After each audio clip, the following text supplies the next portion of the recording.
Okay, so it looks like we might be live on Facebook. I cannot see it there at the moment, so we'll press on and assume that it is working.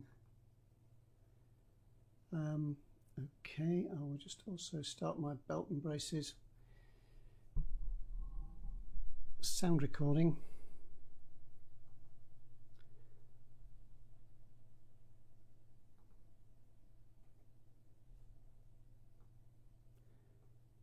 Okay, well, welcome to this episode of the Writing Talk podcast with me, Mikey Campling.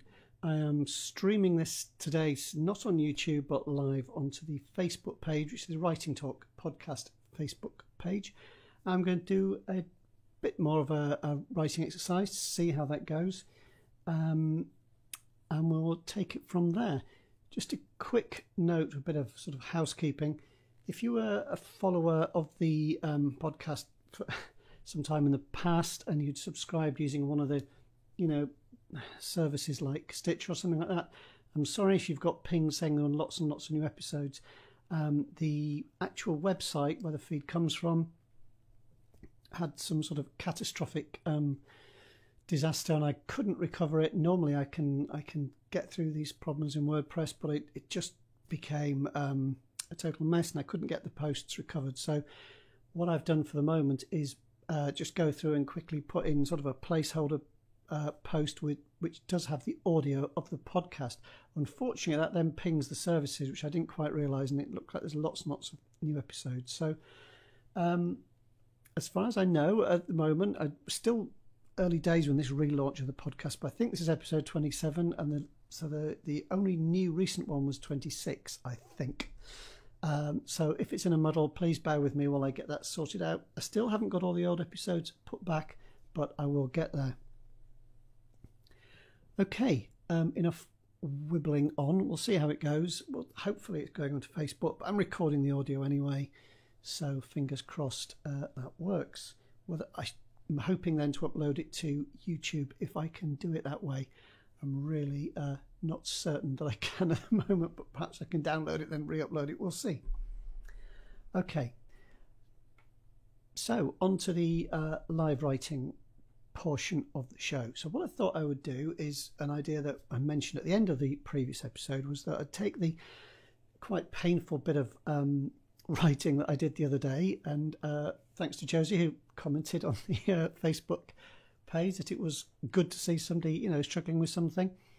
I think that's part of it. I think that it really is part of it, and sometimes that's the way it goes. Sometimes things can come easy, and sometimes they're just like pulling teeth. Somewhere in the middle last week, you're doing something very cold where you don't even know what genre you're writing in. It's quite an unusual situation, but kind of by making it as hard as possible for myself, well, hopefully that will kind of show the chinks in the armour that need addressing and that need looking at, and think sort of learning points will come out of it for all of us. So, excuse me. So what I thought I'd do is I'd just take that same basic bit of text and rewrite it into a different genre, a more familiar one for me. Most of my stuff is sci-fi these days, not all of it by any means. Some of it's a more sort of historical type of work, some horror, all kinds of things. But so I've got my Typora screen up there again. Still think it's good as a sort of distraction-free editing program. It's a little bit clunky in some ways. It's not perfect, but it is a freebie, and I think officially still kind of a beta release of it. So you might want to look at around and check it out. It's free, so you can have a go with it. Okay, so what I'll do, I will just hopefully be able to see all this if you are looking at Facebook or later on YouTube. And if not, I will read everything out and we'll see what we can get. So let's just, I've got the hashtag. I'll just put version 2, version 2. Just to give you a bit more of an idea, especially if you're looking at one of the screencasts of this, of why I'm using Markdown. So I put one hashtag and then a space, and then put that heading, which might normally be a chapter heading. Say you've then got a subheading, and this is great when if you're outlining, even in a rough stage, if you put 2 hash marks and then I just write subhead and hit return, I instantly get a subheading put, and it formats it nicely for me. And it has an outline view on the side here, which you can collapse if you don't want that. You can either look at the files that you might have open in a folder, say. It has its own little file navigation built in, does Typora. But if I click to expand the various levels, you can do that, and it will stack them neatly. So it's great. Markdown is great for things like notes. So for what I'm working on at the moment, which is a Brent Bolster sci-fi book, and because it's the 3rd in a series, by now we've got quite a lot of alien races and world building going on. So what I might have over to one side is all, at one heading saying characters, within that humans, within that people at a certain place. And so I can have it very logically broken down, and I don't have to create anything complex. I just have to pop a few hash marks in there. So another, one hash mark might be, locations, and within that 2 hash marks would then give me a subheading to say this place, somewhere else, 2 hash marks somewhere else. And then, the notes are very logical and very easy to get at, very easy to navigate between by just clicking on the appropriate subheading in the outline view. So I will actually use that. I'll just to remind myself what this is. I'll just put sci-fi just to remind myself. Okay, and again, I did know I was going to pitch this at sci-fi, but I've deliberately not prepared. I've really tried not to think about it. So I'm just doing this code, and we'll see how it goes. Okay, let's give it a shot. So. We're going to have to give a different name, aren't we? Because that's not very science fiction. We could even... the options here are huge. So it could be an alien, it could be some sort of android or cyborg, in which case you'd have a sort of, perhaps some kind of name made of letters and numbers. It could be... I don't know what show it could be. I was quite tempted to pinch one of my own worlds and do this in a Colony B type thing. I might do that actually. That might give me a bit of a head start, and so I'll perhaps fumble the ball slightly less if I use a world that I've already got quite a lot of the details of in my head. Let's do that, and another time I'll try a different, totally separate one. But for instance, if this was military sci-fi, then one of those first words is probably going to be the person's rank, isn't it? So it's going to be sergeant, whatever, or captain, or however you want, and hopefully you're putting in a bit of good representation there, and you may be having a female lead character or something. It's I think these balances do need redressing with some positive discrimination. So let's do that. In fact, so I've got some quite strong female characters in my Colony B world. One of them, I always spell this wrong. Apologies if your name is Siobhan. I get this wrong even though it's one of my characters. So okay, Siobhan Ran. We can keep that. Now, if this was people already imagining they know my world, and I know you don't, perhaps, so I will, have to build it up. So now, in the other version, which was more of a fantasy, oldie worldy type thing, we had He Ran Hell for Leather, and so that was very appropriate, referencing things like the word hell, like the word leather. They're chosen in the context of that. So that's always important to kind of bear not just the genre in mind, but the theme of what you're working on. So, so let's see what she's going to do. So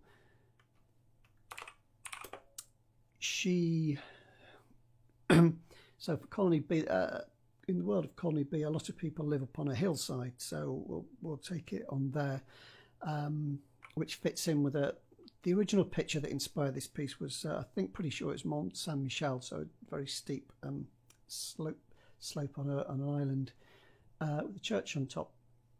So remember, all of this can be changed. It's very much, first draft stuff. I'll just scroll up a bit so.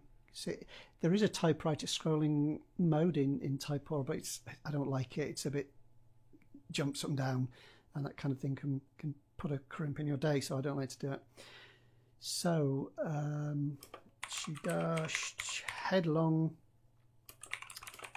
down the... So we're trying to put colour and texture in right from the beginning. So we say rough track or uneven track. She dashed headlong down. Rough doesn't really tell us anything. It's one of those, you know, like nice or weird or spooky, one of those words that doesn't really give you anything. So let's say down the uneven track. Let's give her an idea. She's quite a sort of young, fit woman, athletic type character. So let's have her doing... so she dashed headlong down the uneven track, leaping... not sure about leaping. So I don't want to be skipping the leaping.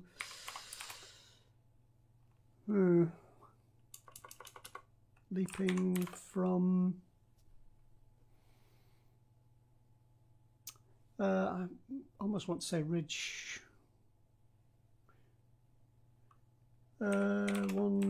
Leaping from one rocky outcrop to the next. So Siobhan ran. She dashed headlong down the uneven track, leaping from one rocky outcrop to the next.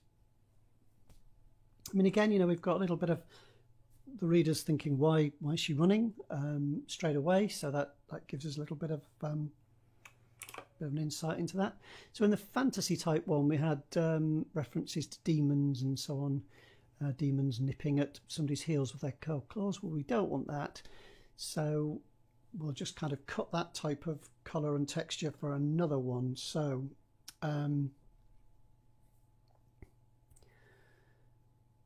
what bit of context can we get in there?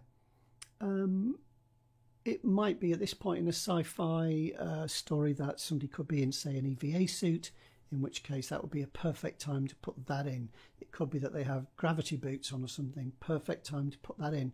Not in an exposition type of way, not doing an info dump, just referencing it in passing. That, you know, the grav boots are clunking against the deck or whatever, depending on the context, and just adding all the time into that picture that we're getting. We want the readers to have a mental picture right from the opening. Okay, so you know, whereas we had hobnail boots and so on, again, you know, boots and things aren't bad. That gives you a very different feeling to, you know, somebody running in, you know, say training shoes or high-heeled shoes or whatever, you know, depending on the context of what you're writing. Leaving one rocky outcrop to the next. Let's stay with her a bit. I feel like I want to get a bit more into her breath tight in her chest. Let's have her being anxious about something. I don't know what yet. Would it be too much? To find out if something's works or not, you write it and then you just see it, read it back, see if it works. So her breath tight in her chest. Oh, no, I was going to say breath again. We don't want that. I don't like repetition. Her breath tight in her chest. Every gasp. So I didn't want to say rasping in her throat because gasp and rasping would have been a bit weird. Catching in her throat. Okay, a breath. So she ran, she dashed headlong down the uneven track, leaping from one rocky outcrop to the next, her breath tight in her chest. Every gasp. See, I don't like. If it's hard to read out loud, it's probably not flowing all that well. Every gasp catching in her throat. We could have every snatched breath, or we could put an adjective in there. So we might say, some description. We could have every urgent. I don't know what it is about gasp, but it's not working for me. Leaping from one rocky outcrop to the next, her breath tight in her chest. Every, maybe, I I'm not sure about this, but I'm just going to try every desperate, each should be each gasp, I think. That trips me up quite a bit, that each desperate, I'm not sure that's right either, and a grammarian will probably take me to task over this, but it's hard to think of all these things whilst writing live, so sometimes you say to yourself, yeah, I'll be pernickety over every single use of every word and every comma when I'm editing, but each desperate gasp catching in her throat. See, now that little assonance on the gasp and catching seems to have got a bit of room to breathe. I don't know why.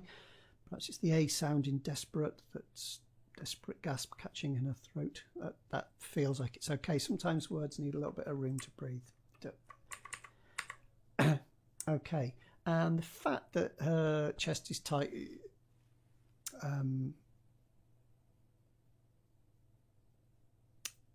see, I look at that now and I think that's not what I want. I was trying to go for making her sound anxious. Can your breath be, again, it sounds very pernickety, but can your breath be tight in your chest? If I was here on my own, I would have written past this at this stage and left it, but you know, we're here to pick things apart. Her breath, I'll leave it for the moment. We'll come back to it. She's got to let get things go. Sometimes her breath tight in her chest, each desperate gasp catching in her throat. I think already people know she's not just late for dinner, so let's have her. She's going so fast, so instead of this kind of helpful other pell-mell type phrase,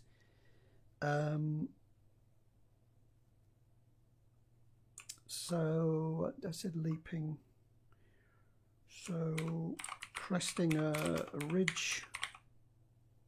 Just to give people, she's so sensitive that she's running so fast, she's kind of slightly out of control. Cresting a ridge, her boot, just one boot, her boots caught on cresting a ridge, her boot caught.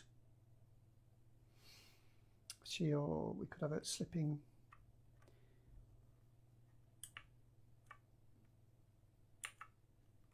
What we do have is we have in this world that I have, we have quite a bit of scree, especially in one place, which is just kind of loose stones. If you're not familiar with that phrase, it's, you get scree slopes, and people even go running down it. It's go scree running and things. Well, they go dashing down it. Cresting a ridge, her boot. I'm going to go back to it. What can it hit? Her boot caught on see, I don't say just a rock. Her boot met. Yeah, her boot met something. I don't know. Don't like that.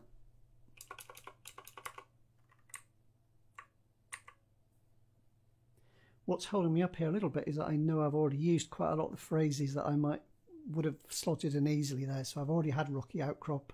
I've already had the fact it's an uneven track. I've already used the word ridge. So again, writing this on my own, it probably would have gone much more easily, but her boot caught on a jagged spur of something, jagged spur of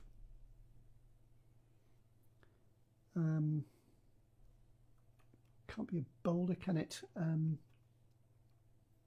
I might just have to say rock, just. So, cresting a ridge, her boot caught on a jagged spur of rock, and I don't think I'll have a fall down. That's going to slow the pace right up. If she falls down now, she's going to have to pick herself up and dust herself off and set off again. And we want to keep that pace going. So on a jagged spur of rock, and she staggered forward. I'll say almost stumbling. Her arms flailing. I know that's kind of a cliche type phrase, but it also is quite an economical one. her arms flailing as she fought to, now we can either have her retaining her balance or regaining her balance. What should we have? Almost stumbling, her arms flailing, she fought to, well, she's lost her balance so she can regain it. She fought to gain her balance.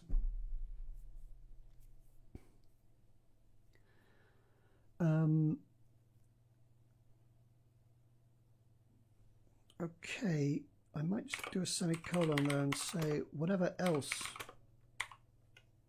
happened, she could not afford to fall, full stop, not now. So again, I'm just reinforcing that there's some sense of urgency and something that is actually something very important. Now, I haven't got any kind of plan or outline, so I still must stress I have absolutely no idea what that would be at this point. If I was working on a short story or a novel or whatever, I would have some kind of idea, I think, where I was going with it. Even if it was only a vague idea of an arc, which I'd later deviate from, at least it'd be something to build from. So now, just pressing on rather than reading that through just yet. So in the other one, we had a bit of foreboding that we had her going past Dragon Master's temple. So let's not muck about with her running down this hill forever. You do get what Sean Coyne wrote a very good book called Story Grid, and he describes some, I don't know if he invented the phrase or not, but he describes kind of scenes as shoe leather scenes, which is where people don't do anything, they just go from place to place. So we've done a few words there, and I think that's enough to convey the sense of urgency, and we'll move her on. I think people will assume that she's carrying on running. So she can't afford to fall now. So in my book, I have a settlement, which is, you know, below the peak that she's running down from on this hill. And it's a colonization story, and it's set on a planet where the landscape is very harsh, and I won't go into that now. But it's almost post-apocalyptic kind of tone in that they are essentially shipwrecked. So they've only got what they can, you know, make do with, and whatever was on their ship that they landed with. So it's kind of a make do and mend type society. So let's get her arriving in the settlement.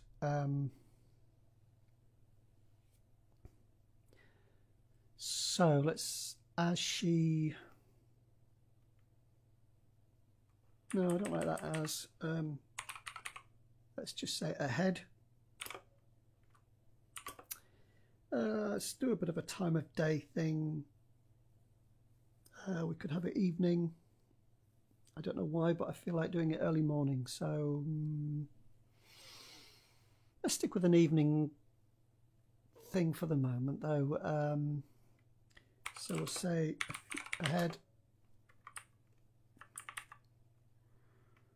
A few people were still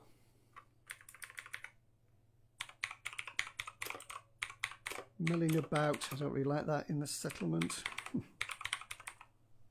Milling about seems very vague.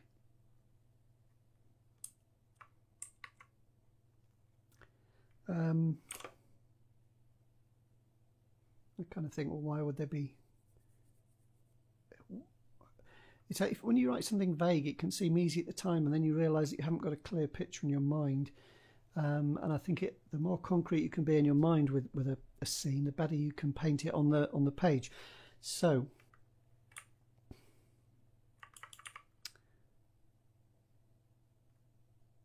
a few people were still on the, it's not really a street though in this world. A few people are still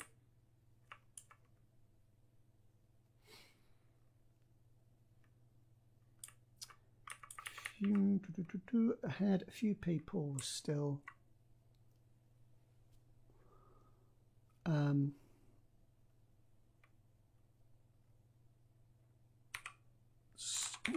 them. They're all casual, and in this world, there's kind of a bit like a town square kind of idea. They have a square where it's more like a village size really, but they can use it for meetings and celebrations and things like that.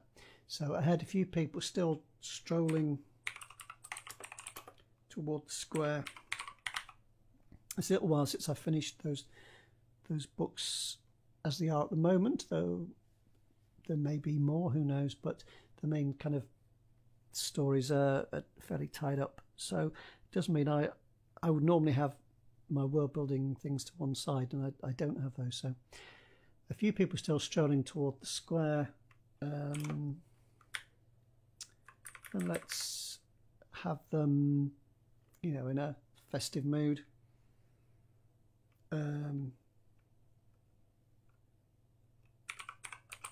Parcels of food tucked under their arms. I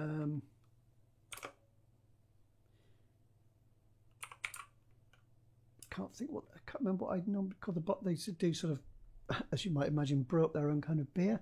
I don't know if flagons would be right for that. That sounds very kind of fantasy-ish. Bottles. Let's just have bottles.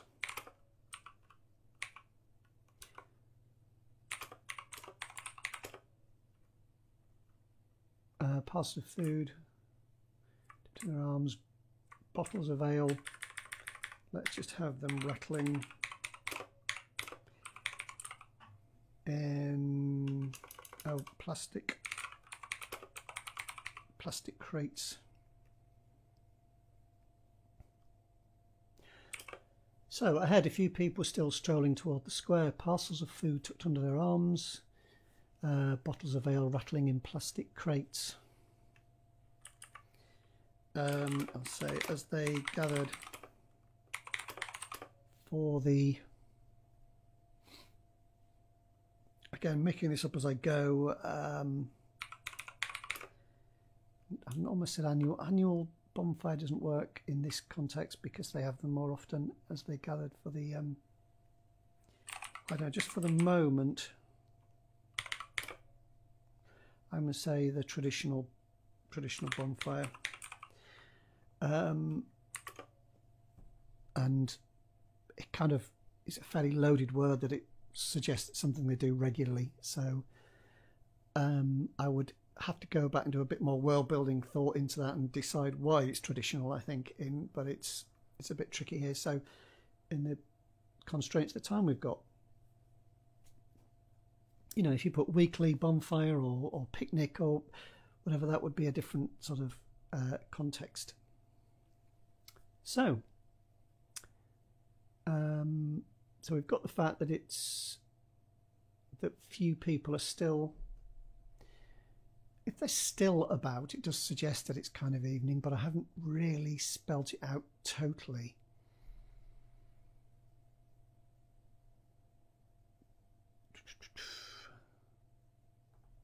If I said still strolling through the gathering gloom, a bit of a cliched phrase.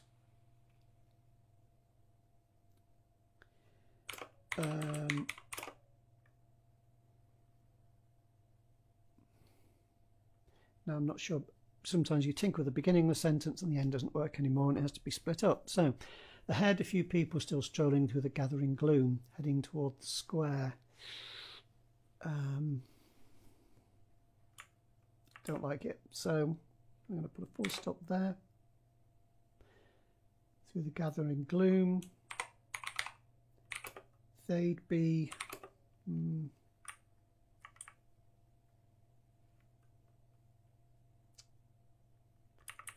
might have to say it, and as they're still strolling through the gathering gloom, as they headed, I'm going to take out toward the square and say for the square. Strolling through the gathering gloom as they headed for the square, parcels of food under their arms, bottles of ale rattling in plastic crates. Now that, because I've done an as earlier, it doesn't work here, and you do have to watch it. You don't want to overdo ases. I don't want to go off down too much of a sort of rabbit hole, but if you do it, people often do it unnecessarily because you can tell that things are happening together or in a certain order. We don't need to be told. If you use as, it is used to tell people that things are happening sort of at the same time, and it doesn't always need spelling out, and it can get a bit heavy-handed if you do it too much. So we can assume that we know what she knows, so we're seeing it through her head, through Siobhan, and we've signalled right at the beginning of the chapter that it's her voice we're looking through, it's her point of view. Now they say they would be gathering. Let's just say they were. No, I don't want to say they because pronouns are tricky. The last thing I talked about were bottles of ale. And if I say they were gathering, it kind of sounds like the bottles of ale were gathering. And I don't like that kind of sentence that can be misread. So let's just say people for the moment. People were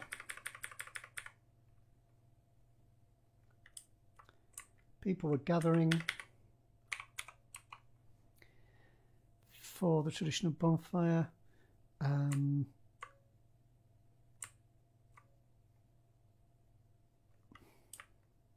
Don't know if I want to do it that way.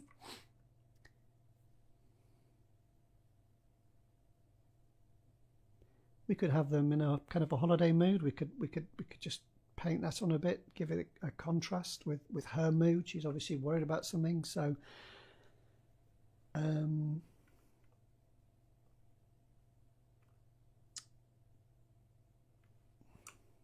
what should we have? Putting neighbours, and I've kind of got some of my work I do USA spellings and conventions, some I do UK. This sci-fi I happen to use USA conventions, so I've kind of got used to doing certain spellings under certain circumstances, which is kind of a weird position to be in, but I sometimes fall down on it and have to change it later at the editing stage. But neighbours called out to each other,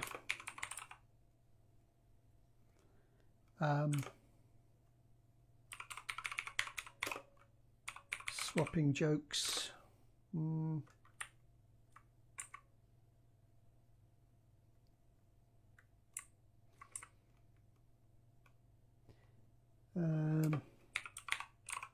Swapping jokes, laughing. So I wonder now whether I can just go into that more immediate, in the moment stuff and forget about this people gathering for the traditional bonfire, which is sort of exposition-y, really. And one of the things that's bad about exposition is that it doesn't give you any reason to care about anything. You kind of need to care about something before you're prepared to plough through an explanation, you know?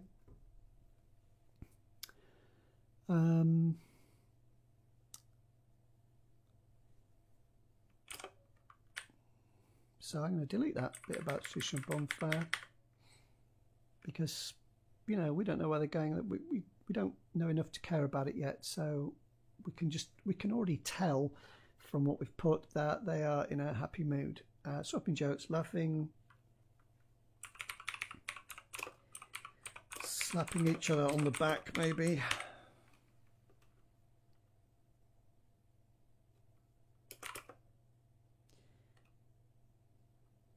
So I've said they've headed for the square, parcels of food tucked under their arms, bottles of ale rattling in plastic crates. Neighbours called out to each other, swapping jokes, laughing, slapping each other on the back. As do I want an as here? Slapping each other on the back.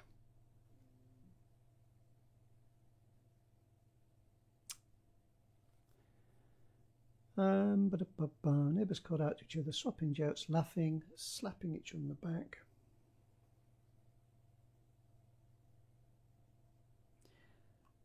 bit tricky now. Where do you go with that?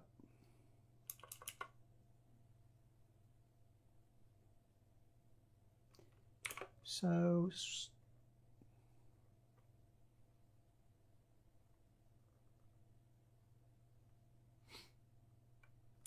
I know what we're going to do.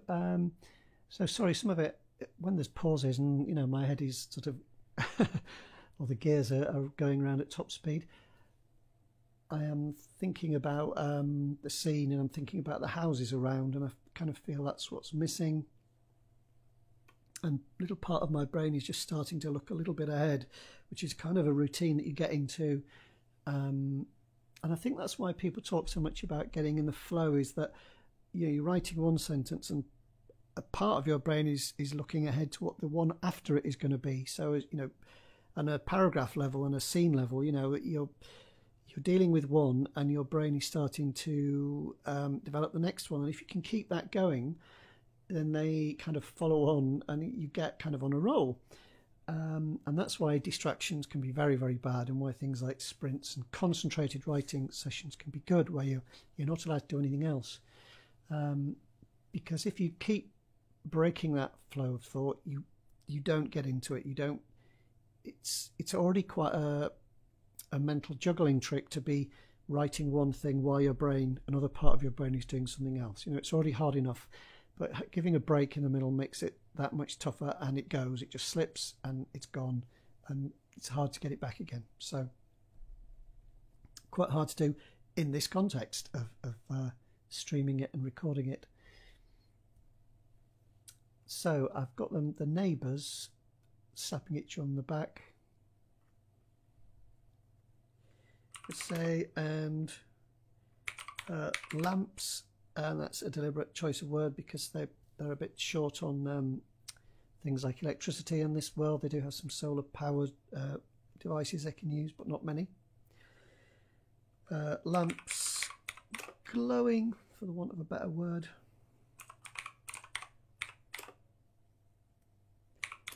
In every window, and this is what I started thinking about just now, because I can say that and then I can contrast it and do a little bit of a callback to our fantasy type version.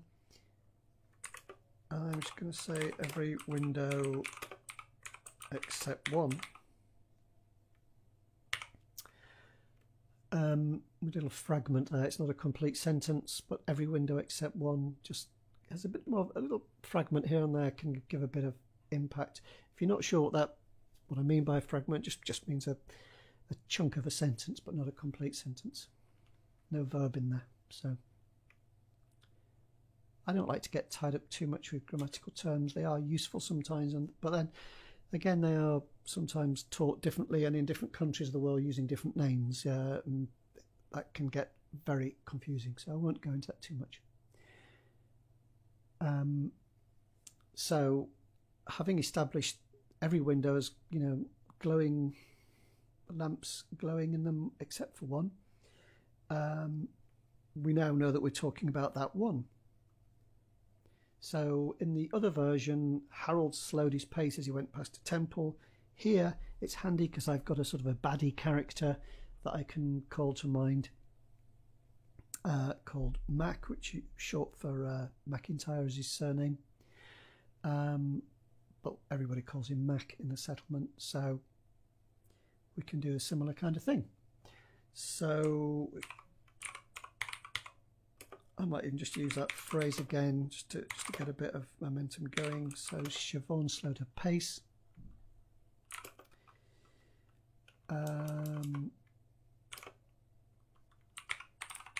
Altering her route. I can't actually see the one now. It's gone off the page.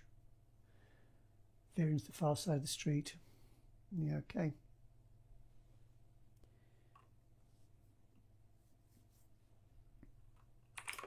So she slowed her pace, altering her route.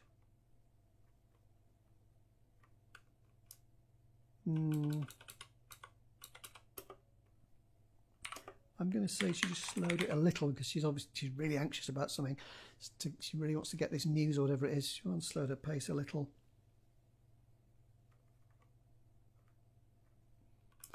No, that doesn't work for me.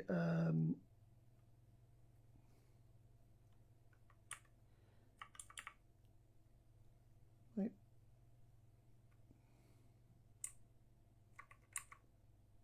Yeah, I'll go back, just altering her route to give Max house a wide berth.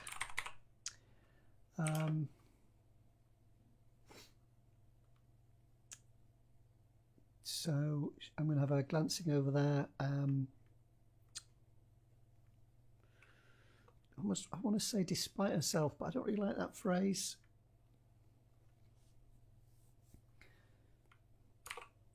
Kind of would be redundant if I wrote it. I'd only have to cut it out. So I don't know why, but I don't like that phrase. It's a little bit heavy-handed, I think, despite herself. We should be able to tell if somebody's doing something despite themselves, I think. So word birth. She glanced, which is a word that we all perhaps overuse a bit if we're not careful.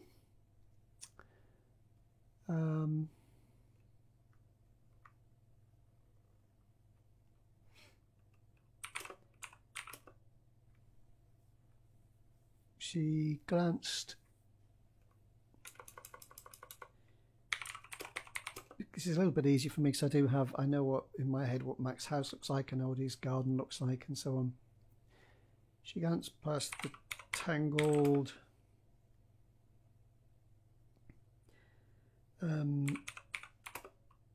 knot of creepers.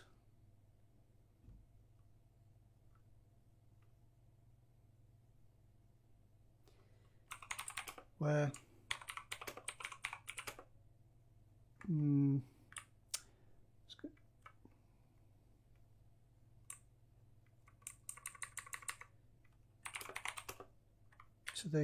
she glanced past the tangled knot of creepers to the grime-streaked windows of Max.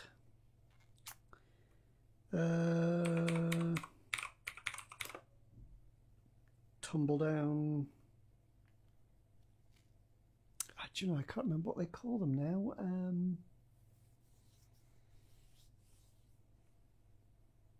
I think they probably end up just call them houses because I kind of assumed in the world that rather than people give special names to everything, they would adapt their everyday use of language to the position they found themselves in. So, you know, you don't say, come to my dwelling unit. You know, there are times and places where you might want to use something more specific, but I think they just call them houses.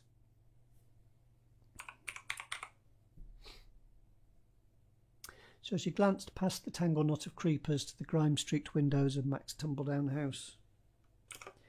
Now, just for a moment, should we have him looking out or not? So one of those sliding door things. Is he looking out? Is he not looking out? What does it mean either way? So let's say he is looking out. Just go with it, see what happens. She caught a glimpse of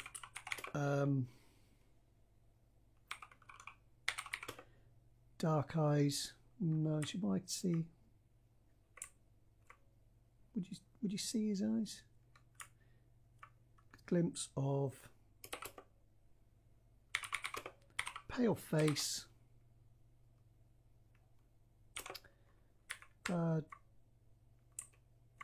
dark eyes, red rimmed above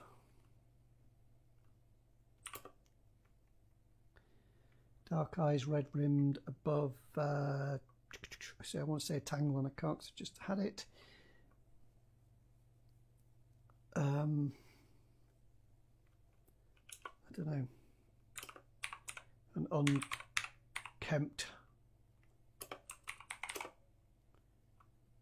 unkempt weary beard. So why he's in there staring out when everybody else is going to the party? A reader, even somebody who doesn't know my world at this point, is going to be thinking, what on earth is going on? Why is this guy lurking around in his dark house staring out at people? You know, that sort of slightly sinister. And generally, you know, Mackie's up to no good, so that kind of fits well with his kind of character. He's got sort of a gender of his own.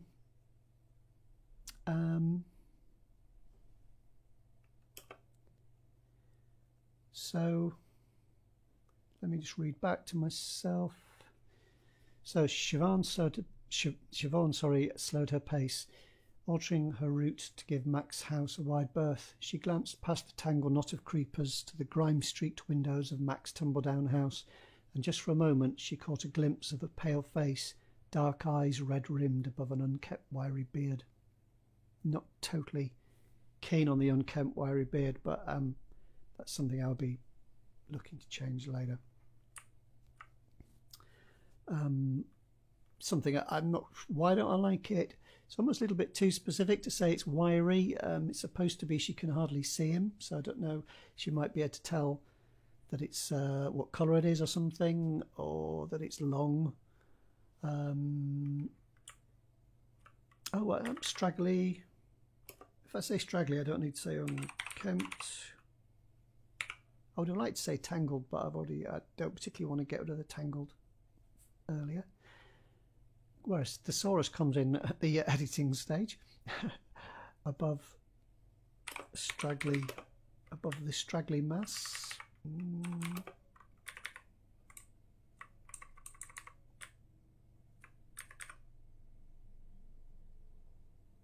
That's probably not coming out, but I think the RAF is running some kind of transport aircraft overhead, as they do from time to time out here. And they make a good old noise. Red rimmed above the unkempt mass of his straggly beard. I don't know. She caught a glimpse of a pale face, dark eyes red rimmed above the unkempt mass of his straggly beard. That's not 100%, but it's not that bad.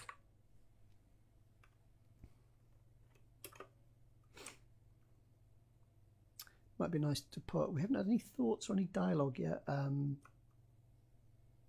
Could be that would be an instant reaction there. You know, rather than explain or show in some other way that she doesn't like him, we could just have her thinking it. You know. She could be thinking, you know, some nasty thoughts about him as she goes, or it could be quite a defiant thought. She might be just going past thinking, stay there, you know, don't you dare come out. Something like that. I was just looking at the time, and I think I've actually spent quite a bit of time doing that. I don't want to sort of bore you to tears. So let me just see how many words that is, not including the chapter. That tells me it's 180. Okay, so obviously much slower progress when you're sort of trying to do it in a public way and thinking about it and talking about it as you go. But let's have a little look and see what we've got. So let's clear my throat. Siobhan ran. She dashed headlong down the uneven track, leaping from one rocky outcrop to the next, her breath tight in her chest, each desperate gasp catching in her throat. Cresting a ridge, her boot caught on a jagged spur of rock, and she staggered forward, almost stumbling, her arms flailing as she fought to regain her balance. Whatever else happened, she could not afford to fall. Not now. Ahead, a few people were still strolling through the gathering gloom as they headed for the square, parcels of food tucked under their arms, bottles of ale rattling in plastic crates. Neighbours called out to each other, swapping jokes, laughing, slapping each other on the back. And lamps... Oh, it's annoying. I've just put glowing. I should say glowed.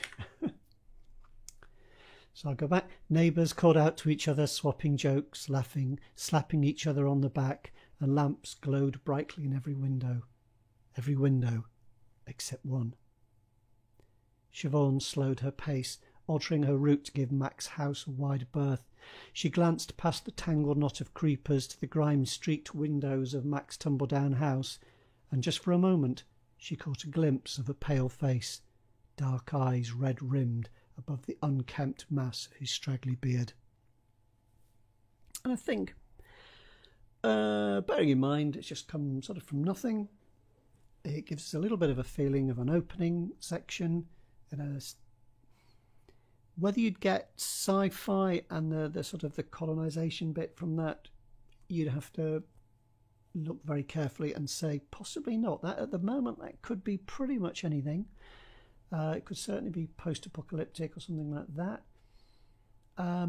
If you really didn't have any other context, if there wasn't like a chapter before that or something to establish it a bit more, then you'd be wanting to address that a bit more. I think you would want to be saying something a bit more to show that it's not on Earth.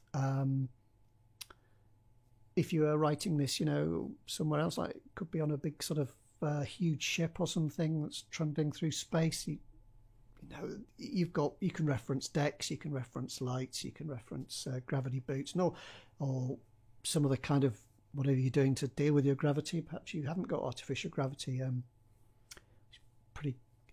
It's one of those things that people often use, but it could be done all sorts of other ways, couldn't it? But here, nothing is coming to mind instantly. But it could be the colour of the sky could be different. It could be two suns or two moons or something like that.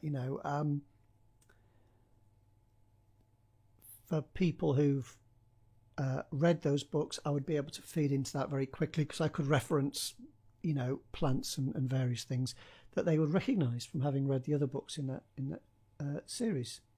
So I will wind that up there, and we'll see how it goes. If you've been watching on Facebook Live, thank you very much. I haven't had that window open as well because I couldn't have done this and looked at comments and stuff. But another time, I'm going to try and go around this time, say 7ish on a Monday, and try and put it up on the Writing Talk podcast page, and then we can have some question answers, for instance, another time. You can think of questions and I will try and answer them in the podcast or elsewhere. So thank you very much. I'll sign off for the moment. There is the website, and any links is always writingtalkpodcast.com. That's all one word, Writing Talk Podcast. The Facebook page is called Writing Talk Podcast. There is a Facebook group. Again, all the links should be on the site, although the site is in a bit of a mess at the moment, so it will be coming together over the next sort of week or so. I will be trying, because I had to rebuild it basically, and I had to start from scratch, be putting everything back there, all the links and so on. So you can always look for me on Facebook. There's even a Twitter account, and there's of course a YouTube channel as well. So thank you very much. If you've been watching and or listening, we're on Stitcher, it should be on iTunes and all those other groovy places, so reviews and ratings and things like that are always really appreciated. Thumbs up on the video, appreciated. Subscribe to the YouTube channel. There's a Patreon page somewhere even. I think if you go to Patreon and look for Writing Talk Podcast, you could support the show if you want, and then we'll try and think of some nice rewards as we go. Perhaps we could have a mention, perhaps I could read out part of your book, or I did think about this, and perhaps you could let me know what you think. It could be that if people would like to chip into the Patreon, if they sent me a little chunk of text, 250, 500 words or something, and I have a muck about with it, not to sort of criticise or pull apart, but to say, well, okay, here's, maybe we could do this, maybe we could do this, should we look at that? That would be really cool of you if you wanted to volunteer something. You have to be quite brave to put something out for not really a critique. I'm not sort of into that. I suppose it kind of would be, but I'm not in a sort of judgmental sort of sense of the word critique, I think. But we could be just, if you don't mind us playing around with something, essentially, and we'll actually pull it to bits and sort of put it together in a different way. That would be fun, if you don't mind sort of having built up your model proudly out of Lego. If you don't mind us, pulling it apart and turning your car into a spaceship or something, that would be quite if that analogy works. So I'll sign off. So keep writing, keep tapping with the keyboard, keep scribbling, and whilst you're doing it, above all else, keep smiling. So thank you very much and goodbye.